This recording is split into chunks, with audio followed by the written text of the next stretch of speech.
ऐसा भी टाइम था जब देश ने देखे एक साल में चार चार प्रधानमंत्री। तारीख 16 मई 1996 को प्रधानमंत्री पद से इस्तीफा देते हैं पीवी नरसिम्हा राव और इनके बाद 1 जून 1996 तक सिर्फ 13 दिन के लिए प्रधानमंत्री बनते हैं अटल बिहारी वाजपेयी। अटल जी के बाद जून 1996 से अप्रैल 1997 तक 10 महीनों के लिए प्रधानमंत्री बनते हैं एच.डी. देवगौड़ा। अप्रैल 97 से मार्च 98 तक लगभग 11 महीनों के लिए भारत के प्रधानमंत्री बनते हैं इंद्र कुमार गुजराल। तो इस छोटे से टाइम पीरियड में बने भारत के प्रधानमंत्रियों की गुत्थम गुत्थी को इस छोटे से टाइम पीरियड 2 से 5 मिनट में समझने का शानदार प्रयास करते हैं।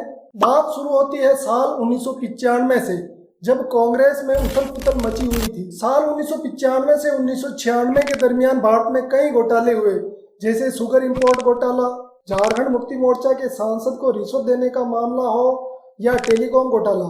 नवंबर 1995 के शुगर इंपोर्ट घोटाले में union food minister Kalpnath Roy को इस्तीफा देना पड़ा था। जनवरी 1996 के हवाला कांड में प्रधानमंत्री पीवी नरसिम्हा राव का नाम भी सामने आया। टेलीकॉम घोटाले की जांच सीबीआई ने की। सीबीआई ने रिपोर्ट न्यायालय को सौंपी और न्यायालय ने इस मैटर में सुखराम को 3 साल की सजा सुनाई।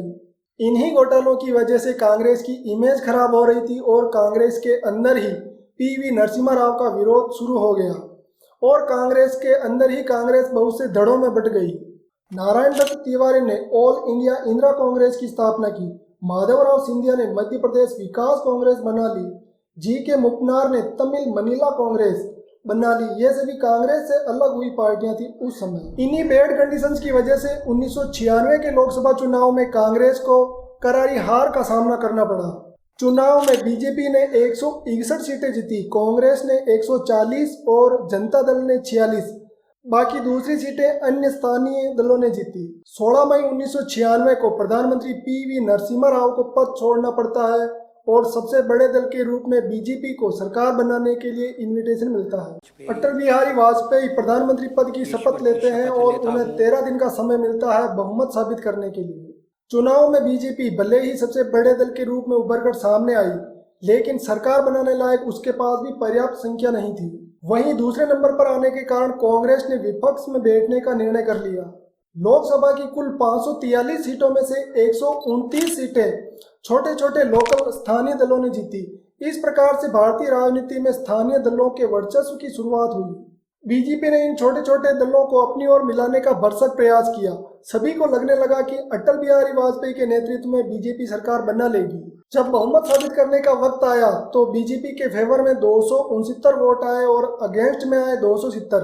इस प्रकार एक वोट से बहुमत साबित करने से चूक गई बीजेपी।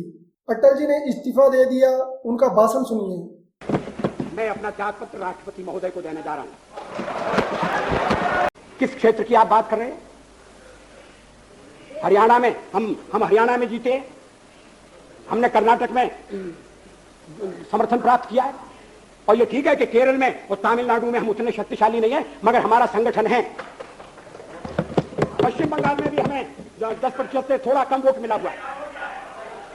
अगर आप वोट की बात करते हैं तो फिर 10% वोट की बात करिए। इस सदन में एक एक व्यक्ति की पार्टियां, एक एक व्यक्ति की पार्टी, और वो हमारे साथ हमारे खिलाफ जमघट करके और हमें हटाने का प्रयास कर रहे हैं। उन्हें प्रयास करने का पूरा अधिकार है, मगर है वो एक व्यक्ति की पार्टी। एक लाख चलो रे, और चलो एक लाख अपने चुनाव क्षेत्र से और दिल्ली में आकर हो जाओ इकट्ठे रे। किस लिए इकट्ठे हो जाओ? देश के भले के लिए। स्वागत है।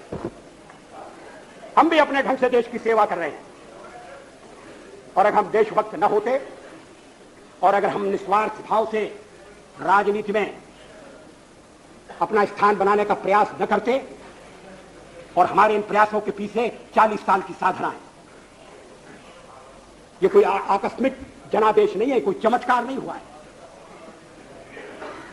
हमने मेहनत की, हम लोगों में गए, हमने संघर्ष किया है। पार्टी 365 दिन चलने वाली पार्टी है। ये कोई चुनाव में कुकर मुक्के की तरह से खड़ी होने वाली पार्टी नहीं है। जून 1996 में वाजपेयी सरकार के गिरने के बाद सभी की निगाहें दूसरी सबसे बड़ी पार्टी कांग्रेस पर आ गई, लेकिन कांग्रेस ने सरकार बनाने का दावा पेश नहीं किया। उस समय लगभग 13 प्रमुख पार्टियां जिनमें जनता दल, समाजवादी पार्टी, डीएमके आदि ने मिलकर एक गठबंधन बनाया जिसका नाम था यूनाइटेड फ्रंट। गठबंधन तो बन गया, लेकिन मसला यह था कि इनमें से प्रधानमंत्री कौन बनेगा।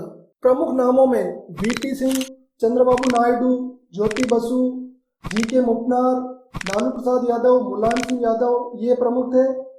2 से 3 दिनों तक इन नामों पर चर्चा होती रही। इसके बाद पीएम पद को लेकर लालू यादव ने एचपी देवगौड़ा का नाम सजेस्ट किया और इस नाम पर सहमति बन गई।